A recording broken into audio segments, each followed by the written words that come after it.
And we're live. Welcome everybody here to the Lakers Lounge. I'm Anthony Irwin, as always, joined on this glorious Thursday afternoon in my time, Thursday morning your time, by Aaron Larsoul.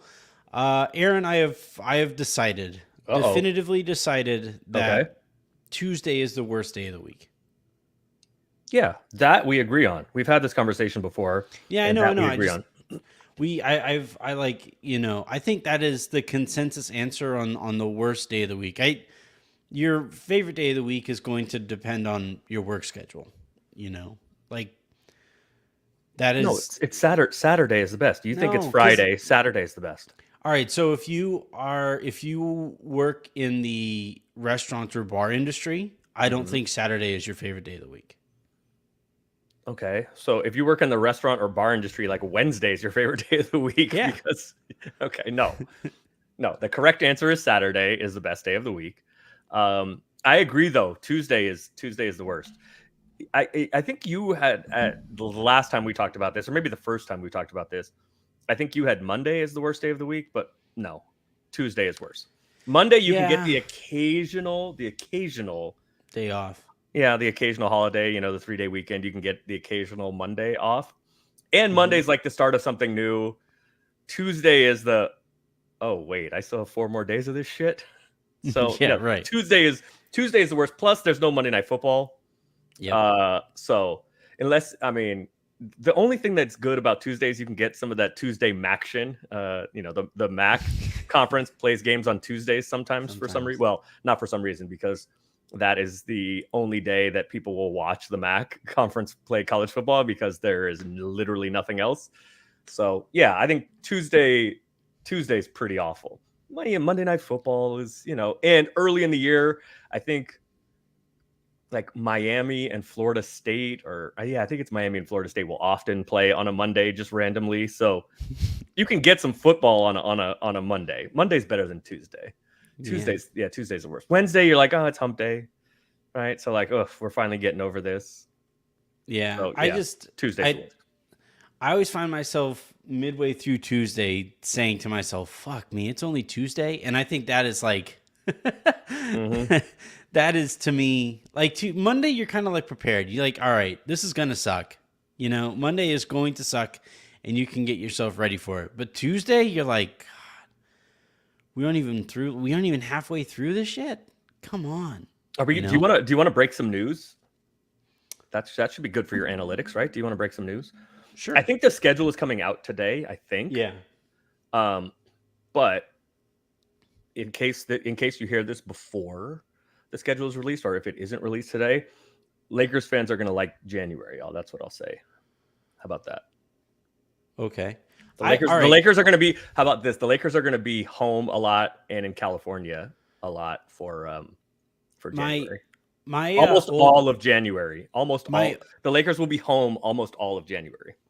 My cranky old man take is that Yes. I really hate how like releasing the schedule takes a goddamn week. No, you Because know by the why? time Because well, you yeah, get content. You should love this. You get to no spread it out for content. Hashtag content. It's no all good. because like no it's there's a such thing as over spreading stuff out, right? Sure. All right, so let's say you have like some really good salsa, right? Okay. This is an interesting analogy, but Yeah, okay. I let's do say you like have salsa. some really good salsa, but you only have like a tiny amount of it. Like you have one bite's worth of salsa. Okay. Okay. What Like happened to the you rest of it? Did you already eat the huh? rest of it? Yeah, like it's you forgot to Okay. get you forgot to get a new bottle or something like that. And you're like down to your Okay. absolute last Bottle? Okay. vestiges. Okay. Yeah. All right. So how would you go about like allocating that salsa? Would you make one really really good bite? Or Mm. would you like just get like a tiny little You're bit putting that like like you one drop barely over a taste? bunch of chips? Yeah. Okay. Yeah, like you barely take Hmm. you want the good bite. You want like Yeah. you want the Yeah. one like Yeah. decent amount of salsa on that chip or in that, bite of the taco or something like that. So Okay. Yeah. like the way that they do it now, it's like you're You trickle it in. You don't like them you got, trickling it you in. got that like droplet that like those eye Yeah. drops. They're right like the way that they're doing it right now is they have like that thing for eye drops and they're Mhm. going in there and they're a morsel on Monday, and then a morsel on Tuesday, and a single drop on Wednesday. It's just like, no, rip off the Band-Aid. Okay. Let us talk about it. And also, by the time you get to like the actual news, like the actual shit that people care about, it's Friday afternoon. Nobody's getting content out of Friday afternoon in August, in mid-August. You're not helping anybody out. I mean, maybe that's why. Maybe you are. Maybe they want it on Friday because nobody has content on Friday. And in August, Friday. No. I mean, exactly nobody's why. like nobody is taking in content on like the weekend in mid-August. Oh, you're definitely doing a show tomorrow. So I hope people are taking in content in August. Yeah. Well, I'll probably do a show tonight for tomorrow because I don't want to record tomorrow. I just gave you content. I just broke news that you can aggregate this if you want. I don't know. People are Lakers fans are going to be in LA quite a lot in January. How about that? Right, the dog days of the season. League sources say the Lakers will enjoy January. I think it's 5 home games. It's the start of January. I think it's 5 home games. Then at Utah. And then 4 home games. So that's 9 of 10 in LA. And then I think it's at the Clippers, which doesn't count. And then this is like almost no travel in January. And then like 2 more home games and then at Golden State. So I think I haven't looked, but I think January 1st to January 28th, the Lakers will spend 1 night outside of California. At Utah. Yeah, that's pretty good. Just got to get there. See, look at that. Look at what I gave you for the people. Yeah, I'll probably break down the schedule, like I said, tonight for tomorrow. Is it actually coming out today? Is that I think those were the rumors. Is it actually like officially coming out today? Yeah. They're again, league sources say that we're gonna get the full drop today. So stupid. Just release the damn thing. Anyway, everything in the NBA is like made for content, made for social media, made for TV. So that's why they say not very well. Are you kidding me? It's great. No, I know you don't like it, but they're doing like a good I said, job. like just give me the one good you bite want the of whole, salsa. you want the one chip filled up with salsa. Yeah, give me the one good bite of salsa so that I can enjoy the rest of my like work week or like barely work week. Fair enough. All right. So today I want to talk to you about James Harden and the Sixers. And again, you have unique insight into this stuff because of your understanding of the league. And I think we have to take advantage of that. And more importantly, you allow me to be a complete idiot and laugh at me being an idiot on this stuff. Sure. And so that's what I wanted to talk about, and then whatever else comes out after that is money. But as things stand right now, James Harden, I think the latest rumor that I saw or report that I've seen was from Keith Pompey, who said that James Harden maybe just maybe is interested in playing in China next year because of the response to him. Being over there, and I guess they bought 10,000 bottles of his shitty wine. And how do you know his wine is shitty? Maybe his wine's good. I doubt it. Why though? No, like actually, why? Why do you doubt it? I don't know. Have you had it? All right. Here's my guess. Maybe the first glass. I don't know. The first glass, I would say, is probably incredible. But by the time you get to like the last when the bottle gets down to crunch time, you think it just doesn't show up. It doesn't really do it for you. Or like, all right, if you're drinking the bottle with no stakes and it's just kind of by yourself and there's nothing on the line, probably tastes really good. Mm-hmm. But if you have people over and you like hyped up the wine, you're like, dude, you're gonna be shocked at how good this James Harden wine is. That's when it comes out tasting like straight vinegar. Okay. All right. Okay, fair enough. So James seems like a guy. A tool. I don't really know him. I know him a little bit, but I don't like actually know him. I've met him a handful of times, but I don't actually know him. But he seems, at least on the surface, as somebody that enjoys life, right? And would not be against having a beverage of some sort, including wine. So for somebody that enjoys life and seems Wine to is enjoy huge in wine, the league, by the way. wine is a big deal. Yeah, wine is a Huge big in the deal. league. Red wine specifically is a big deal. Yeah, in it's the NBA. healthiest of the alcohols. Maybe. I don't know if that's true or not. I think it's true. Well, for your heart, yes, but as far as like There's a lot of calories, sugar. as far as calories and sugar, that's not the case. But as far as for heart health, yes, there are some studies that suggest drinking red wine is good for your heart. So I would suspect that maybe James has a good red wine. I don't know, but I don't know why you think it's shitty. I will say, what is it I called? actually have a bottle of it in my Do you in my Hardens? wine fridge. Do Yeah. you really? Yeah. Well, now you have to drink it and tell us if it's any good. We need the full. Well, I'm waiting for Harrison to come out and visit because I Oh. wanted to. How did you get it? Did somebody send it to you, or you went? He and bought sent it to me. Yeah, yeah. He James sent it Harden to me. sent you wine. No, and you repay no. Oh, Harrison sent it to you. Yeah. I was gonna say James Harden sends you wine and you repay the favor by roasting This it is without probably drinking it. awful. Yeah. Yeah.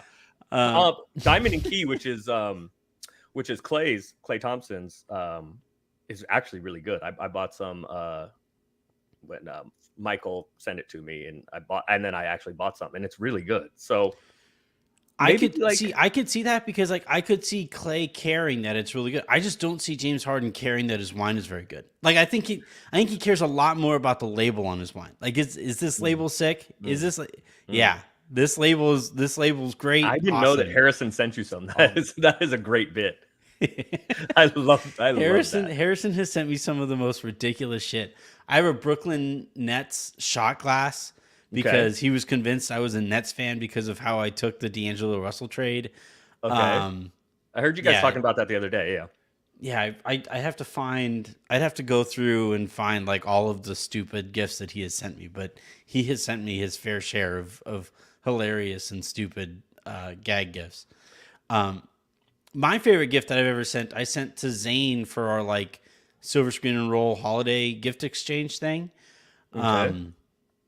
I sent Zane a Celtics Rajon Rondo, like framed card. Okay, like basketball card. Yeah, because like he was convinced like regular season Rondo was terrible, and Zane was just sitting there like, "Oh, you just wait, he's gonna be great." Yeah, playoff Rondo's gonna be a thing, and then he was, to Zane's playoff Rondo credit. is a thing. Rondo hates that. Double R hates that, but it is a thing. He pretend like it's not a thing, but it is a thing. So all right, James Harden. Sorry, other than his. So the rumor, I haven't seen this. There's a rumor that he's gonna go play in China just because. You said the wine is shitty. You know what? I gotta make absolutely sure that I didn't get like ball sacked here. So I'm gonna go through my tweets. Say that again. You know what ball sack sports is? Oh, I do. I was just interested in your phrasing there. You're a professional broadcaster. Oh, damn it! I did. You're welcome. Fuck. So, but they did buy. I did see that where they bought. I think it was 10,000 bottles of his wine in like seconds. And James seems to be quite popular in China. It's a huge thing. Anybody that has a signature shoe, you always go to China and do a camp or an appearance or whatever. And I don't think it's coincidental that because their government tells their people like, "Hey, you have to cheer for this person." Okay. I'm not going to get into that, but Hennessy is delicious. You got to have me out here like Daryl Morey, just getting so I think that's part of it, right? Like, I think it is not coincidental that James said what he said and called Daryl Morey a liar in China, right? You know your audience.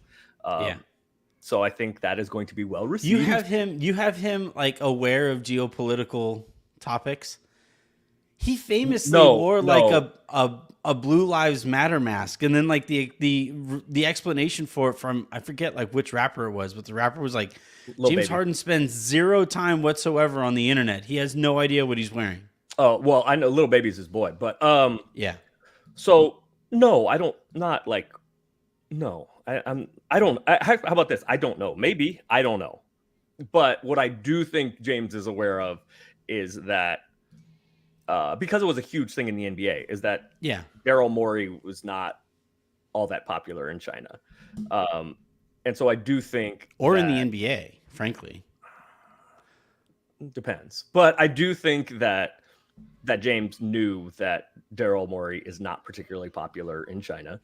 And I also don't think it's a coincidence he said what he said in China. I do think that he knows that part of it. Like, whatever's going on with like human rights violations potentially in China or whatever, no. I don't know that James like knows about that or cares or whatever. Maybe he does, I don't know. But I don't think it's a coincidence that he said what he said about who he said it about there. What do you think is likelier? James Harden's wine being good or James Harden having any idea what's going on in China? I think both are possible. Like, just because I just like those stupid, ridiculous either like or James, questions. like I don't know why we assume just because look on the court stuff, like I don't know why we assume that James Harden is an idiot. I don't think James Harden is an idiot. I don't think he's an idiot. I just think there are things that he just like doesn't have time for, just doesn't care about. Maybe I don't know. I don't know the man. I've met him again. I've met him a handful of times. I don't know the man. Maybe, maybe not. How about again? I just don't think it's a coincidence. He went in on Daryl Morey there. I don't think that is a coincidence. Okay. Yeah. The clip itself, he gets a question that was like, I don't know if you've seen the full clip that includes the question that leads to it. And it was I've just seen his response. I haven't. So the question itself was like very clearly, at least to me, it struck me as the person who was asking it was like trying to make it seem as if it was an organic question that like just kind of came up or whatever. Okay. Was this from a journalist or was this from like somebody just at the camp? It was, I believe it was just from, it was not an American journalist. It was somebody at the camp. Okay. And yeah, like part of why I had the response that I did to the question was that like, it was somebody who was asking a question in what was clearly not their first language. Okay. It was, somebody who spoke Mandarin, and so the question was in English. It was in English, but like very clumsily. It was not their and so not their first language. And I think it was like you're talking about, kind of a planted op that inorganic opportunity to to make these headlines. Mm-hmm. And the reports that have come out since then that are like actually reports and not from fake NBA Central or whatever. But like Ramona Shelburne is saying that like this is just the beginning and that Harden is willing to make things even more uglier and more uncomfortable for the Philadelphia 76ers. That has since been echoed by Adrian Wojnarowski, who, his reporting on this has been really interesting to me. And my question to you is like, we can talk about how uncomfortable James Harden can make this on Philly, but because of how little community credit that James Harden has in the bank with the city of Philadelphia specifically, and frankly, the NBA at large, I feel like this is a lot easier for the Sixers to make life really difficult on him, more so than vice versa. So this actually is fascinating, and there are so many layers to this. Yeah. Let's excuse me. Let's go back for 1 second to the question, and I'm going to try to pull up the full. So here's how it's kind of not like a serious journalist. Well, maybe a serious journalist, but it seems like it was planted, I guess I would say, because if that is a quote and James like said it twice, right? He like said, let me repeat myself and then say he's a liar, he's a liar and I will never play with, or I never will be associated for, or I will never be a part of an organization that he's a part of. Here's why that's like, that it was planted and not necessarily an actual like journalist, or maybe it's a journalist, but it was planted. Because if he says that, if somebody is really trying to get like another quote or trying to like get the whole story, the follow-up question is, okay, what did he lie about, right? And then you force him to answer that question and say, because the NBA is probably interested in this, right? Because the presumption is there's one of two things: either A, that he they had kind of a wink wink, when he gave money back last year, that he was going to get taken care of this year, which would not be acceptable and would be a violation of the CBA, and Philly could face some repercussions from that. So maybe that's it. Or that he was told, okay, if you opt in, that we'll trade you. And neither of which has happened, obviously. So I think that's important. Like the follow-up question should have been, well, what did he lie about? You're claiming he's a liar. What did he lie about? Excuse me. So here's the reason why this is fascinating, is because I think there are multiple, like each side of this, meaning James and the Sixers, have a lot of possible motivations for all of it. And the puzzle is very interesting. James obviously opted in because there wasn't a market for him. Mm-hmm. He wasn't. If he had opted out, the question is like he opted in because he couldn't get what he thought he was going to get on the open market. So is he going to make this uncomfortable? Maybe. And the question is how. But the question is how, because he has to. He doesn't have a contract next year, right? So. Yeah. When he has done this previously, showed up in the fat suit or, basically just in Brooklyn, like played one game and had 40. And then the next game, I think it was in Sacramento, like took 4 shots and just kind of literally just like walked around and openly quit on his team. Yeah. But he had a contract. Was he quitting or was that like a playoff preview? I mean, he did have 40 he did have 40 twice in the playoffs, and then had like 11, 12, and 9 in the 3 games that mattered when they ended up losing. And again, barely shot. Yeah, so yeah, like is he going to do that and not show up? Maybe, but in the past when he's done this, he has had money coming to him. He has to show that he can still play. So he has to, because he wants his next contract. This is his last contract. And so if he has any chance of getting the kind of money that he wants and the kind of, hopefully for him, long-term deal that he wants in free agency next summer, he can't just like quit, because he has to show he can still play. So somebody else will sign him. So that's part of it. The other part of it, though, is, I mean, he obviously wants to leave. If he withholds services, there's a clause in the CBA that most people don't know about, but there's a clause in the CBA if it is the last year of your deal and you withhold services, I think it's for 30 days or something, you aren't a free agent. The team where you are, the incumbent team, in this case, the 76ers, still holds your rights, and you can't go, you just don't become a free agent. They get to like move the contract down the road. And it's not that you can't play in the NBA. It's you cannot play professional basketball anywhere, which is why I found it interesting that you fell for that. You fell for the old, like him going to play in China. Well, he can't go play in China. Yeah. He literally can't play professional basketball anywhere. If the Sixers were like, all right, look, we will let you be a free agent, but only in China. I doubt it. I doubt it. Go play with Dwight in Taiwan. But here's the other thing. So there's that clause, but what do the Sixers want, right? They're not trading him now, it doesn't seem like, because they want 2 things, it appears, right?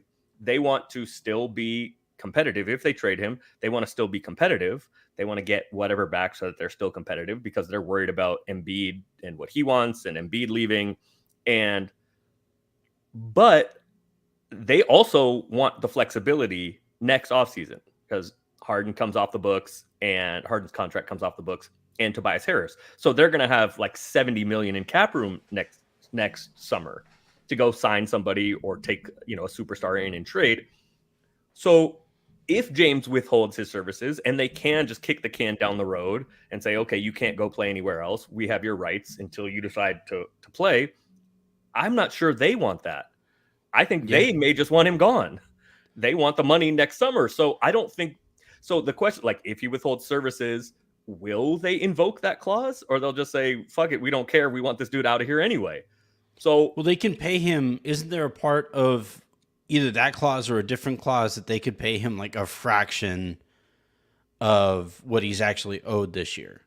That I think they would invoke. you're saying next year?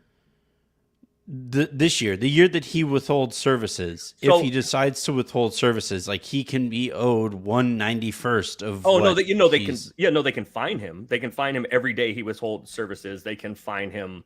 I don't remember. I think it's like 1/90th for every day he withholds services. But that would be he's still on the books this year. So if they invoke that clause, they just kick the can down the road, and his contract this year goes to next year. But then he's on the salary cap for next year. So I don't. That's why this is so fascinating, because there's so many, like, where the leverage is. There's multiple angles from both sides about leverage, and so I think it's like going to be. It's kind of a fascinating staring contest, because yes, there is that, like, James, you don't get to be a free agent if you withhold services. That's one tactic James could use. Just basically do what Ben Simmons did, right? Although Ben Simmons was smart enough to show up.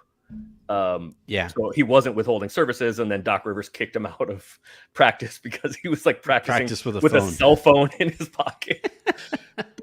Like, if James does that, do the Sixers want to invoke that clause? Because I don't think the Sixers want him next year, or they don't want his money on the books next year. Who wants James Harden next year? Everybody. But they don't want him at what it's going to cost to get him. But that's the thing, though. Like, that's my point. Is like, right now. Dame. Like, who wants Dame Lillard? Everybody. Who wants Dame Lillard at that contract? That's a shorter list. Well, but I think the difference there, though, that makes James even less desirable than Harden is, than Dame. Than Dame, and that's where, like, the big long list, like, rolls out. Like, why do people want James Harden more than Damian Lillard? And it's just like, you're saying, why do people want Dame Lillard more than Harden? Yeah. Why do people want? Yeah, eventually. You'll get there. It's Thursday. Not even drinking, but like I with Dame, the contract is already signed, and it is a high number, and it'll continue to be a high number for what feels like perpetuity. But for James, he is going to sulk as soon as you don't give him that high number. Dame is going to be Dame. Like, for a variety of reasons, Dame's also younger and better. Well, yeah, but I'm saying that, like, Dame is for one thing, and this is like a really big part of, like, unfortunately, some of the leverage against Dame is, like, he's not James Harden, and it's actually, like, a really nice thing to say, because James Harden appears to suck. Like, Dame will show up. He doesn't. No. James Harden was like borderline All NBA last year. No, I mean, like, as like a teammate, as a member of your organization, basketball player. Yeah, he's great, but that's the underlying part of this. James can still play. Like, people are like, James is what? Like, James can still play. Do you remember? You weren't really in the LA. Well, I guess you somewhat were, but do you remember TJ Simers? Yeah. The writer for the Times. Yeah. Great. Like, he was actually really good at what he did. Right, like, great columnist. Always got, like, the people always think, like, with Bill Plaschke that, and I fall victim, or I make this mistake too, where, like, Bill Plaschke's job isn't to be right, it's to get people to talk about stuff that Bill Plaschke is writing, right? Yeah. And TJ Simers, his job wasn't to be right; it was to piss off people so much that they, like, picked up his column the next time he wrote one. Sure. But the thing is, like, I can't imagine, like, working with Simers was all that, fun or pleasurable a situation there. And I think with Harden, he's like he is unquestionably great at what he does, that being playing basketball. But at every single other thing, I want nothing to do with the guy. And, it's actually kind of hilarious and ironic that he and Daryl Morey specifically are in this staring contest against each other, because they have so thoroughly bastardized the sport, and so shamelessly bastardized the sport through, retrofitting offenses to make sure that only the best shots get taken, right? And only employing players that take those shots in Daryl Morey's case. And in James Harden's case, so shamelessly being willing to flop and twerk for fouls.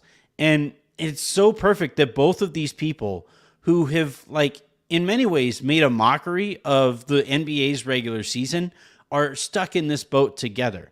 Because I can only think... Why do you say they've made a mockery of the regular season? Because, like, the reason James Harden falls on his face every postseason is because they stop calling that shit. Like, they stop, like, you're allowed to hand check a little bit. You're allowed to play a little bit of defense. And as you get deeper into the playoffs, teams learn and get more used to defending James in those spots. And B, referees just go like, we aren't calling that. We're good. We're good here. He's just going to look like an idiot. All right, we're going to make him look like an idiot.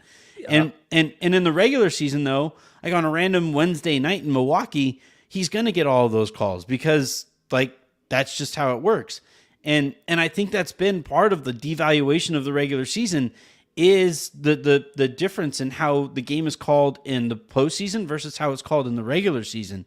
And until that, like, gap is bridged a little more than it currently is, like, the regular season is going to be that much more meaningless. But it all started with how hyper efficient Harden was able to be. He did it because it worked. Yeah, he was. No, I'm not questioning that. Like, that is unquestionable, statistically speaking, that he was one of the most, if not maybe the most efficient offensive players that the league has ever seen.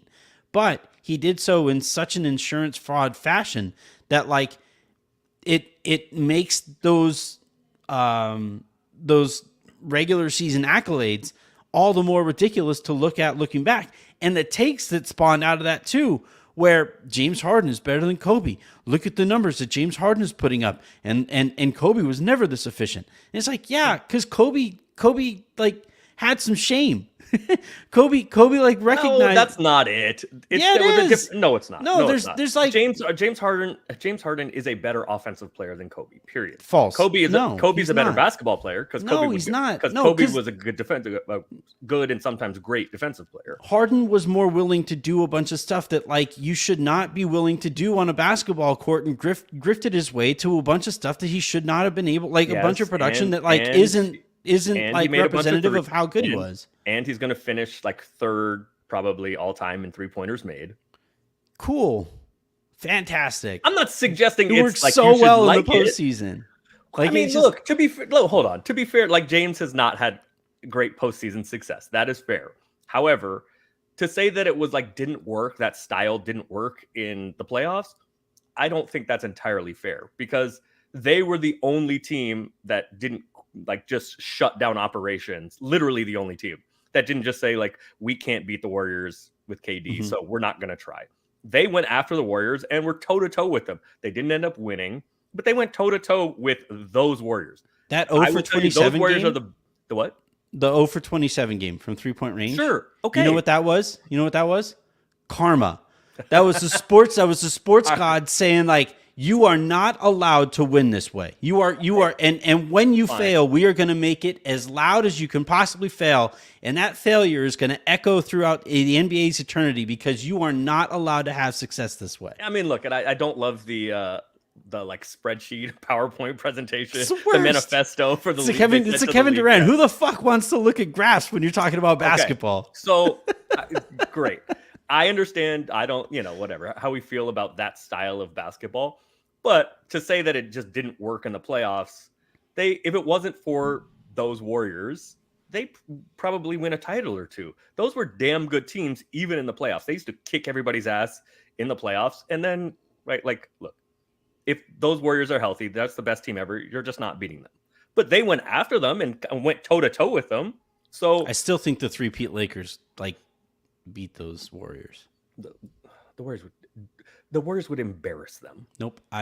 3 is worth more than 2. The Warriors would embarrass them. Yeah, you're right. 3 is worth more than 2. The Lakers won 3 titles in a row. The Warriors won 2. You're absolutely right. Fair enough.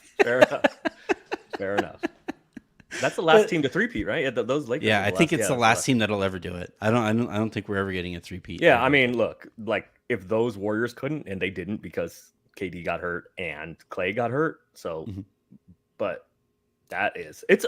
I think that those Warriors are the last team to go back to back. Like it's hard enough to go to repeat, much less three-peat. I think you're probably right. I don't think anybody will three-peat. The CBA is set up to rip apart dynasties anyway. I think it's kind of stupid. So I think it's fascinating. Those Warriors are the best team ever. But but I think it's fascinating because there are so many, like you can look at it from each side with different motivations and different angles, multiple angles on either side. And so it is going to be a fascinating staring contest. Let's look really quickly at the timeline that you're talking about. Okay. So let's go all the way back to last offseason when James Harden, we can't say reportedly because nobody is willing to report something that would get the Sixers in real trouble, but that's not true at all. Seems like they were punished for it. They were punished for. I know, but like I'm saying that no reporters have come out and reported on that. The league like looked into it because he took a below market contract and then the money was immediately utilized. But I don't believe it has ever been definitively reported that is actually taking place. No, that's true. Yeah. So James Harden, takes this handshake deal, takes a little bit less so that not a little bit less. I think it was $12 million. Yeah, it takes quite a bit less. And the idea was that he would get made whole in the next contract, especially once they have all these guys like D'Anthony Melton, who they traded for, they would have his bird rights and would be able to retain him. They were able to bring in PJ Tucker. So they do all of those things, and during the season is where the timeline gets a little interesting because there are two lines of thought here. One is that, remember, I think it was Christmas was the first time that we heard about this, but on Christmas Day there was the first report that came out about James Harden and the Houston Rockets, teaming up again being a very real possibility. And the things that lead up to that are very much in question. There are some people that I've spoken to who say that that was James and his team. At that time, he didn't have a team. Remember, he did not have an agent for a long time. So, but the some of the people that I've spoken to have said that he caught wind that the Sixers were not going to make good on the second half of that handshake deal and started to try to get himself some leverage by way of the cap space that Houston was going to have in the upcoming offseason. And it seems reasonable because he ran that organization and supposedly left it there. So it seems if you're going to float something out there in an attempt to get leverage, if it's believable, it helps. Yeah. The other theory, the other side of the coin here is that Philly was still willing at that time to make good on that offer. And James, though, was like, well, hold on, before we really pursue that, he wanted to see what his market might look like at the end of the season and thought he was going to get a better situation in Houston. And therefore, like, that was a legitimate thought process to him and his team. Was like, it might just be more fun in Houston. And I'm going to go get as much money as I possibly can over there in Houston. And at that time, once Philadelphia caught wind of him showing interest over there, they said, all right, handshake deal is done. We're good here, right? The handshake deal was that we were just going to go about this as quietly as we can, and then we would, make you whole in the next offseason. But as soon as he showed interest somewhere else, they started acting as if he was not going to get made whole in the upcoming offseason. And then from there, it just got uglier and uglier and uglier. And then finally reached its breaking point this offseason when not only did Harden's market dry up completely because of the way that he has carried out his lack of professionalism to this point in his career.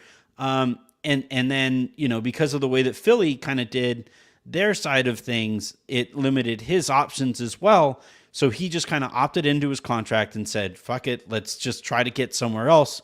And then, I think this is the mistake that he made, was saying that he would only go to the Clippers because and this is the same thing that the problem I have with Dame is you are under contract. It's not for you to really say where you want to go. If you want to just pick from any number of teams, you can be a free agent. That is Right. An option for NBA players. Yeah, I just saw it the other day. I've never watched Mad Men. Yeah. I've never seen it. You and I have talked about this before. Like if you look at it from the different perspectives, right? That it's like if you look at it as those are the guys are the antagonist, right? So I've never seen it before, but I saw a clip of it. I legitimately think you would like the show. It's a really it's sure. I don't watch a lot of TV, but yeah, I think it would be on the list. Well, I mean, I watch sports and cooking stuff. Yeah, that's all I watch. But in the clip, I think there's maybe a like underling, or it's not a secretary. I think they're in advertising, right? Yeah. And so there's a woman that comes in and is upset that she's okay. Peggy comes in, I guess, and is upset that she's not getting credit for like her idea or whatever. And the main character basically says, that's what the money, yells at her, is like, that's what the money is for. Like you don't get the credit. You don't get to decide. That's what the money is for. Yeah, there you go. So that's what I kind of said, like to Dame and to James, like you don't get to pick. Your contract with the NBA, it's not with any team specifically. They can trade you wherever you want. If you want to pick your location, well, then go be a free agent, and then you have to go there for whatever they can give you.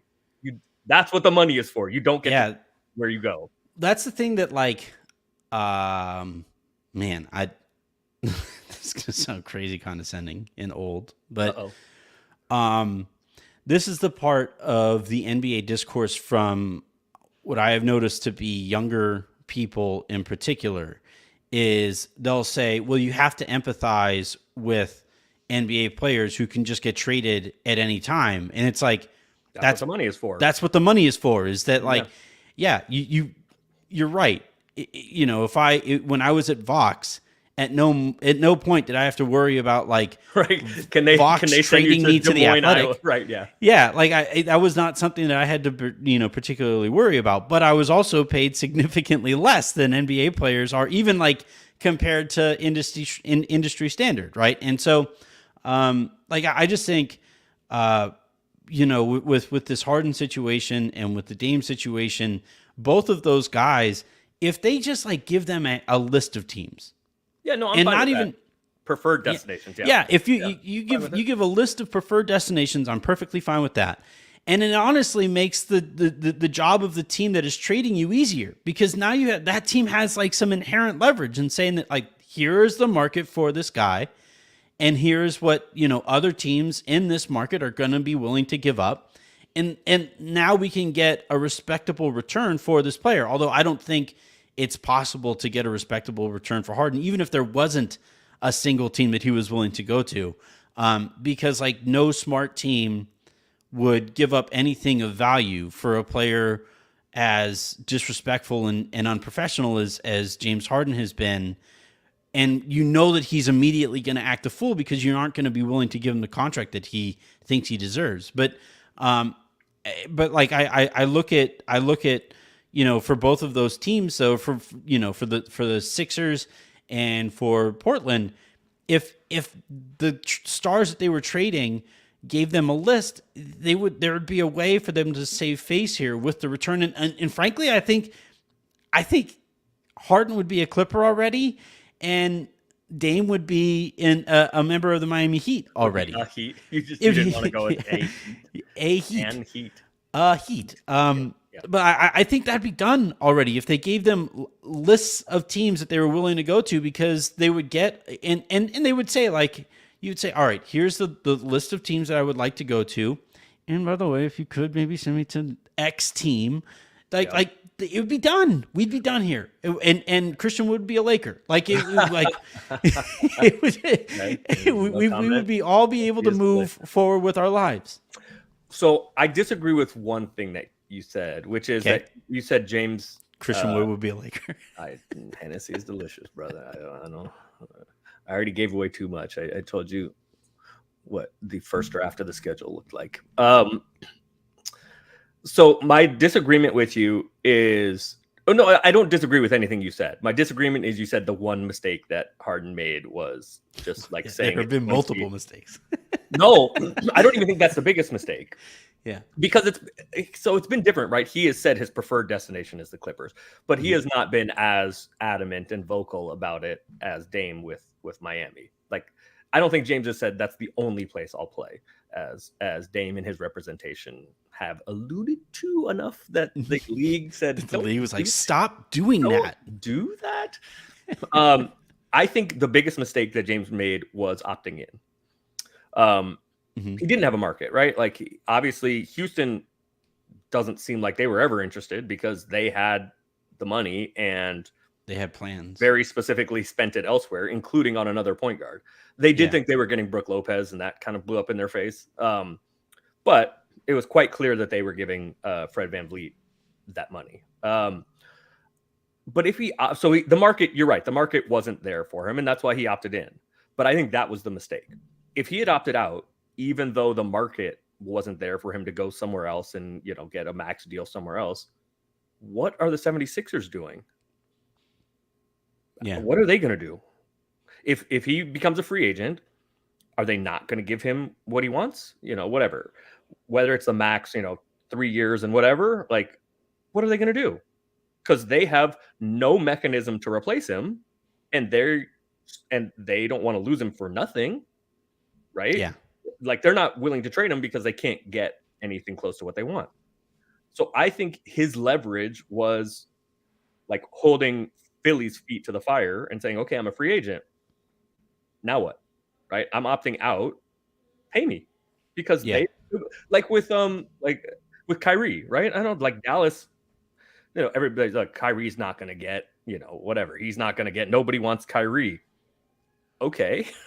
Well, what are they going to do if, like, Dallas? What are they going to do if he goes elsewhere? They have to give him what he wants because they have no mechanism to replace. It's like the Lakers with D'Angelo Russell, right?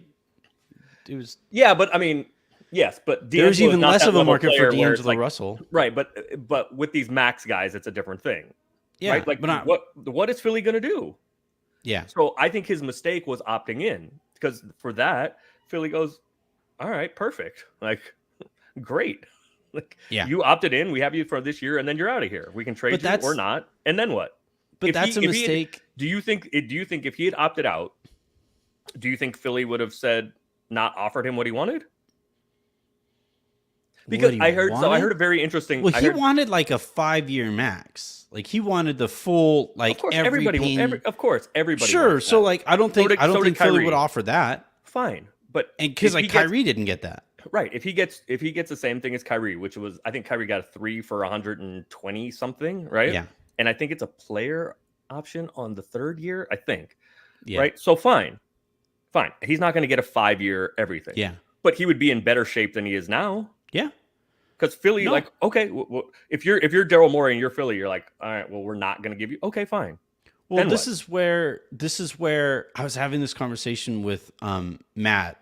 We were texting back and forth, and Matt who? Moore. He's been on the show a few times, and everybody's favorite guest. So he, we were talking about how, like, this current era of this generation, Harden's generation, are finding out and reaching that point in their careers where they are no longer like easy. This is, there's no negotiation necessary. You are a max player. They are no longer that kind of player, right? I remember when Kobe reached that point, and I remember Phil Jackson giving the quote that, like, the worst experience he has as a coach is with a former superstar. Yeah. Where the superstar still thinks he's a superstar, but, like, the league has dictated you are no longer that superstar anymore, right? Mm-hmm. The league has caught up or passed you. And I think in Chris Paul's case, and Russell Westbrook's case, and James Harden's case, and we've seen it with Carmelo Anthony, and we've seen it like with that kind of the last couple generations of players as they have, like, realized, and in this case, with so many players playing later into their, having such extended primes, and those primes even coming to an end, like they're a lot of the gripe around the league right now is this this generation of player that has benefited from player empowerment or superstar empowerment specifically. They are no longer benefiting from it in the same way, and it has hit them like a ton of bricks. And by the way, I understand why it would hit them like a ton of bricks. This is all they have been used to in the NBA. It's all they have fought for in the NBA to this point, and now all of a sudden you don't have it. And yeah, like, you know, that day of reckoning is going to be very difficult. And you know, I think for Harden right now, and for Kyrie Irving, although he's younger than Harden, obviously, and Damian Lillard after this next contract, it's going to be really interesting for all of these guys when, yeah, like James, the central issue that James has with this is, fuck, I had to hire an agent.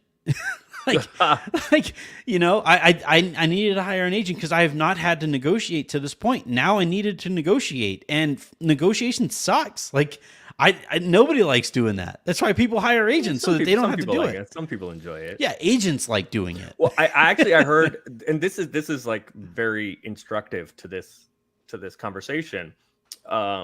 It was on whatever they call the ESPN one with Winters.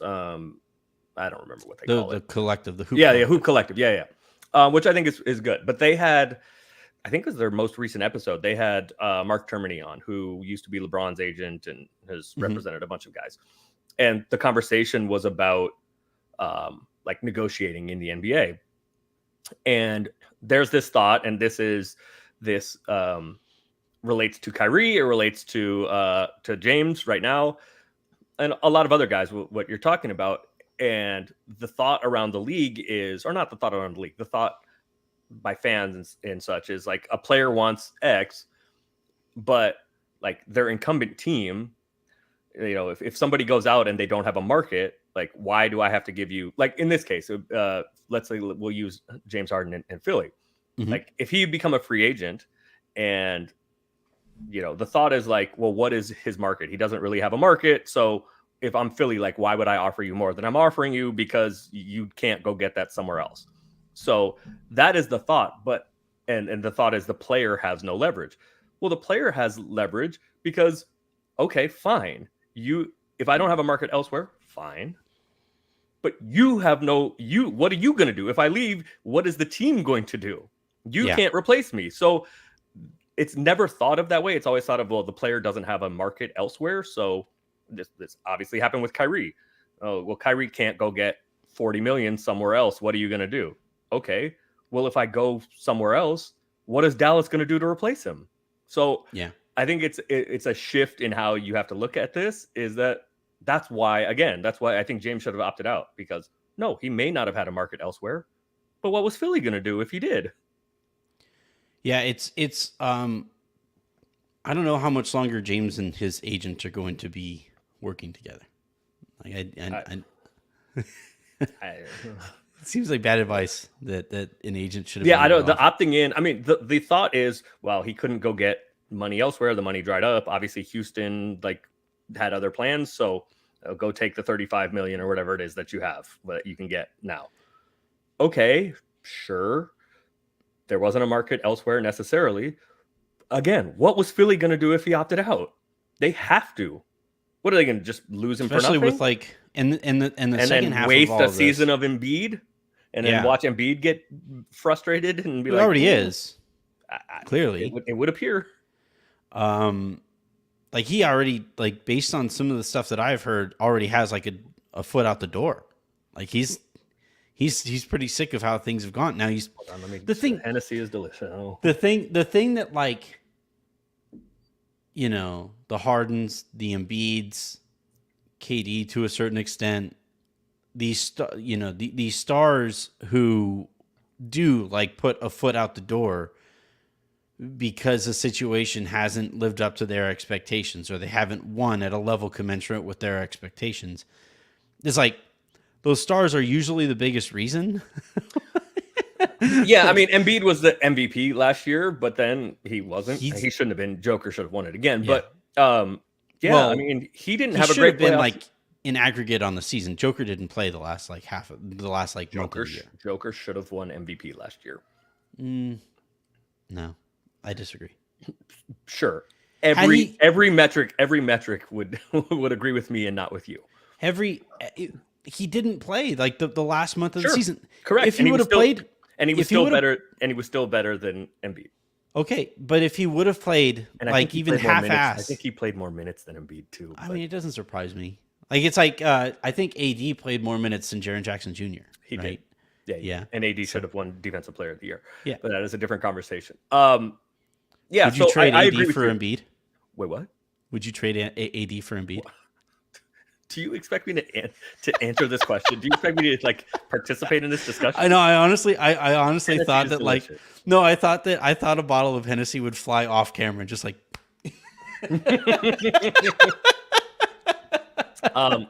No, you're right though. No, that is usually a fair thing. Like Embiid, who won the MVP and in my opinion should not have, but he was damn good. Obviously, I think he led the league in scoring.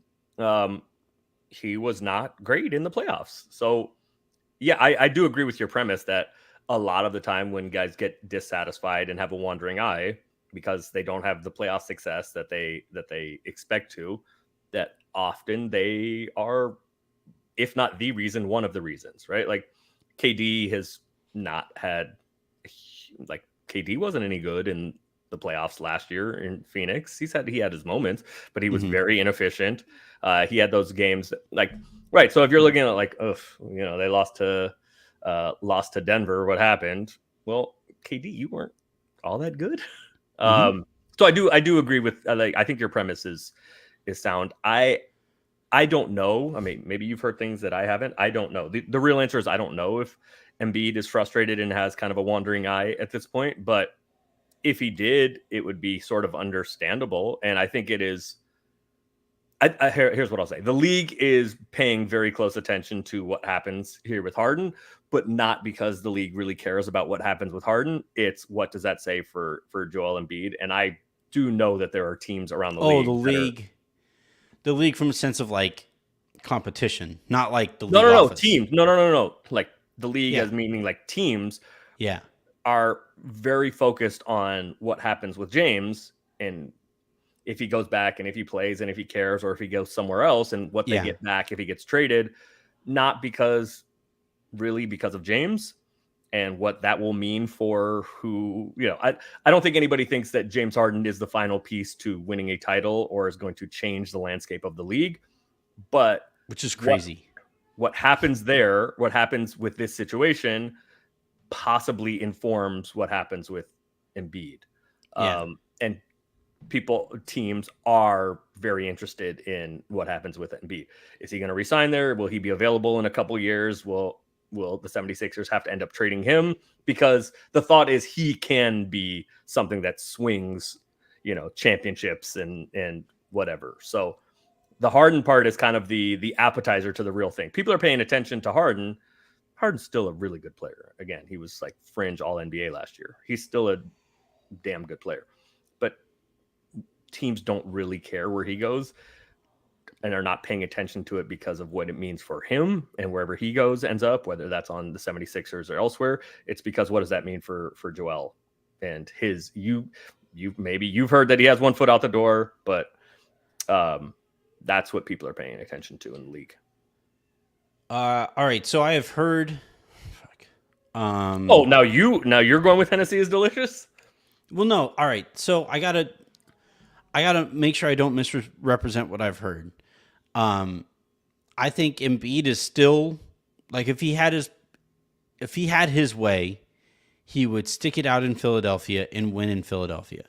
Mm-hmm. But because of this whole James Harden situation, I don't think that's possible, right? Because they aren't going to get a return that makes Philadelphia like better, and they clearly haven't been good enough to win while both of those guys have been there. Look, they should have been at least in the Eastern Conference Finals last year. I mean, they were up. Yeah. And the other part of it too is, like I said a second ago, all of Embiid's numbers go down in the postseason. All of them. Like he's a worse player in the postseason than he is in the regular season, and it's impossible for any team to win when your superstar is no longer a superstar in that setting, because most superstars get better. All superstars get better. No, I wouldn't say most. Some do, and those are the real greats. Well, no, but that's the difference, I think, between like a star and a superstar. Embiid is a superstar, but he just won MVP. But again, he has had some struggles. Well, no, you just said incorrectly. I agree, but he has had some struggles in. I agree that the best of the best, the elite of the elite, are able to maintain their regular seasons in the postseason, or even sometimes elevate themselves. Embiid has not done that yet. I wonder how many MVPs all time their numbers get worse in the postseason as regularly as Embiid's do. He has to be kind of unique in that sense. You know? That's all off the top of the head. Yeah, I mean, Russ, I don't know. I don't know Russ's like playoff. No, I'm trying to think. Well, how about James Harden? Because James Harden is an MVP too. Yeah. So how about James? Harden's numbers though are at least respectable compared to Embiid's. Embiid's no. Yeah, James Harden. No, James in aggregate in the postseason, they are better than Embiid's numbers. I doubt it. I doubt it. James famously has a bunch of like 2 for 11 in closeout games. Yeah, you're right. But like I think in aggregate, in totality, I think Harden has been a better playoff performer than Embiid has been to this point. In that series, he was a better performer than Embiid was. Like in the series that they were just knocked out at. No, they were both bad. Sure, yeah. One has to be less worse than the other, less bad than the other. They were both bad. But no, all right. So the Embiid thing, just so to be absolutely clear, and also like what's also playing a part in all of this too is that like on his socials he has removed processing from his profile, and he has removed everything regarding Philadelphia from his profile, and yeah, like I said, I think he would prefer to stick it out and win in Philadelphia. But I just don't think that is possible at that point. I don't think the people around him think that is necessarily possible at this point. And I think it actually echoes a lot of how things played out in Brooklyn with KD, where Harden got traded out of Brooklyn, and he was like, all right, I'm still focused on winning here. Kyrie and I got this. And then Ben Simmons didn't play when he got there. And then Kyrie asked out. And for a little while, KD was still, quote unquote, committed to winning in Brooklyn. That lasted all of 15 minutes because he realized he was not capable of winning a championship in Brooklyn without Harden, without Kyrie. And obviously he became a member of the Phoenix Suns. And I think here, this is going to play out much of the same way, where James Harden is going to get traded, and Embiid, at least initially, is going to say, I am focused on winning here in Philadelphia. You're going to get the reports that for right now, the focus is to win a championship with with Joel Embiid. And then 15, 20 minutes later, they're going to look around and be like, yeah, we are not winning here. And he's not going to be a Philadelphia 76er for much longer after that. And they'll probably go into a full rebuild, and Daryl Morey will either resign or get fired, and they'll have a full reset and start the process all over again.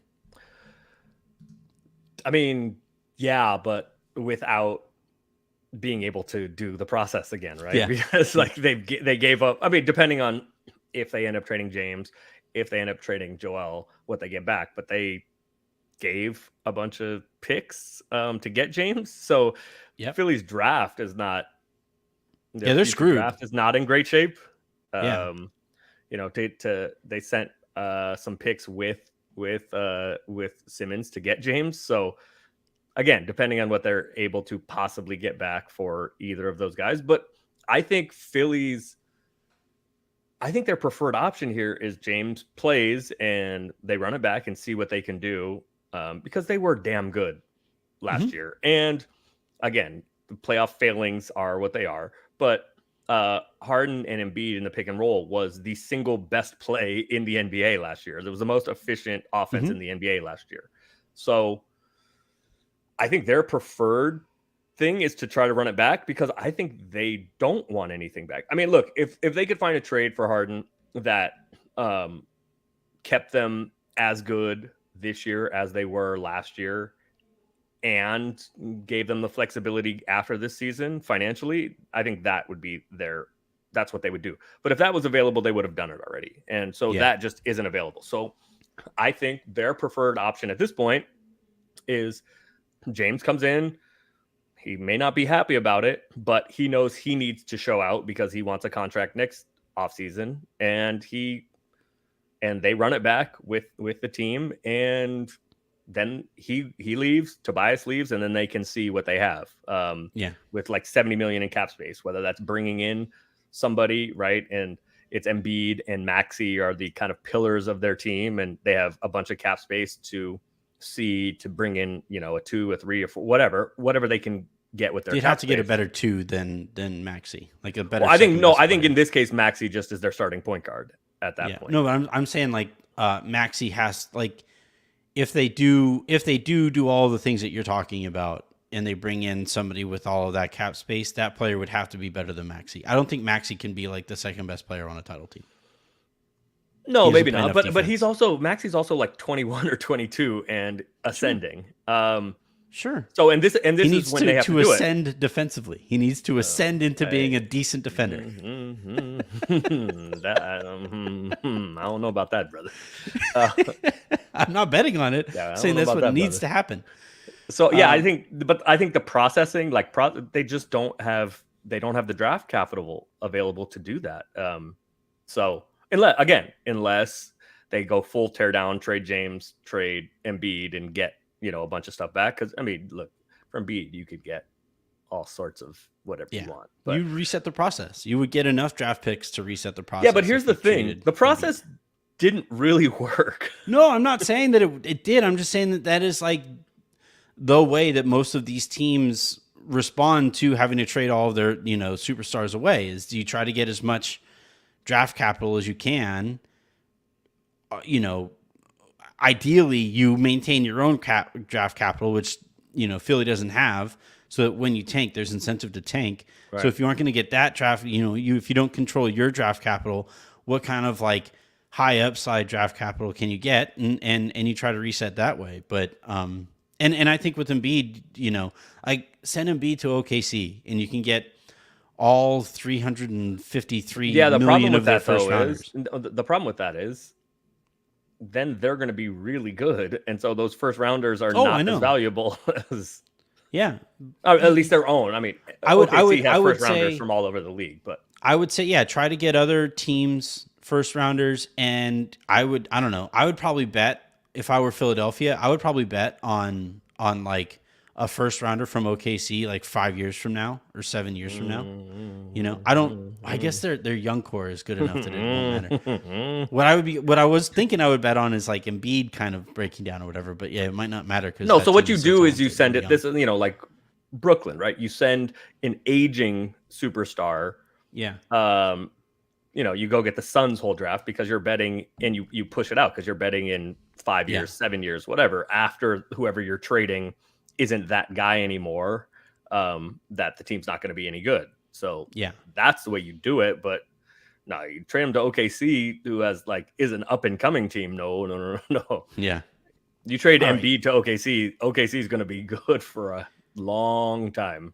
You have to run, but before you do, I did see this in the comments up above, and we want to give a shout out here. Gary Gutierrez is getting married next week on 8/24. It's a pretty good day to get married. Yeah, absolutely. Any tips on marriage that Aaron, do you have? So this is the divorced guy. So I do not have marriage tips, but I do have wedding tips. Okay. If that makes sense. So what I suggest during your wedding is at least once an hour, just step away from your bride, your family, your friends. Just step away by yourself and just kind of take it all in. Just take it all in, because look, you're never going to look at the pictures again. You're never going to look at the wedding video. So take a step back and just take it all in and try to do it like once an hour, because that is going to be hopefully for one you. of the best days of your life. Yes, but yes, that's true. But hopefully, Gary, it is going to be, because you don't want to have to do this more than once, hopefully. So hopefully it is going to be the only time in your life where basically everyone that you love, all your friends, all your family are there at one time, and celebrating you. And hopefully you only get married once and that will never happen again. So just take a step back, because it'll be a blur. Your wedding day will be a blur. So take a step back, like hopefully once an hour, and just kind of take it all in. My advice for marriage actually played out with Aaron and me the other day, last week. Remember, you were like, I asked you, hey, is the normal time to record okay? And you were like, yeah, it's fine.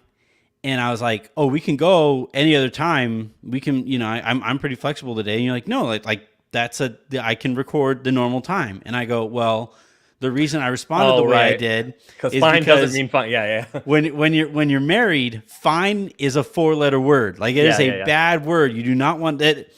I would rather hear fuck in my direction than fine, because fine, it means fuck is coming. Yeah, fine doesn't. Fine is not fine. Yeah. Yeah. So is that a marriage thing, or that's like a relationship thing with women? I think is the like cliche or the stereotype. I think if you're long enough in a relationship to be like considered in a marriage or whatever, that's when. Yeah. Like I think. Yeah, that's right. I did say that. I was like, oh yeah, no, that's fine. And you immediately went to like, no, are you sure? Like we can do it any other time. Yeah. No. Like it's fine.